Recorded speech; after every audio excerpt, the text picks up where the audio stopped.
is chaos. The management is not so good. There is a humanitarian crisis. People are worried.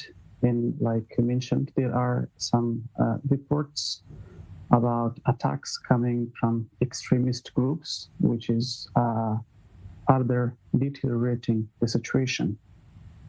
Now, we hear some reports now of the Taliban already hunting down former officials, anyone with ties to the former government of the U.S., despite their calls for amnesty. How true are those reports?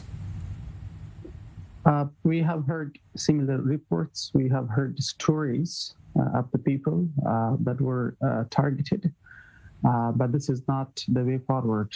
The Taliban and others, they should not take this way forward. Afghanistan needs peace. Afghans need reconciliation, and the Taliban should play a positive role so the future could be different, prosperous, and peaceful.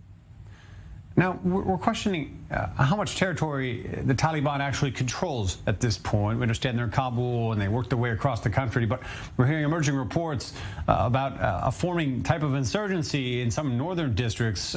Vice President Saleh was apparently leading some of these efforts. What can you tell us about those pushback efforts now, a type of rebel group forming?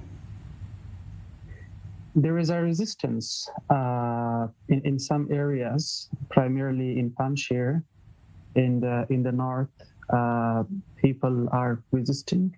There are resistant groups. They don't call themselves rebels, but resistance forces. That's there. But I think that's not the way forward. There has to be peace. There has to be a peaceful solution to whatever the problem is still left. And the Taliban need to show goodwill and talk a peaceful settlement in good faith.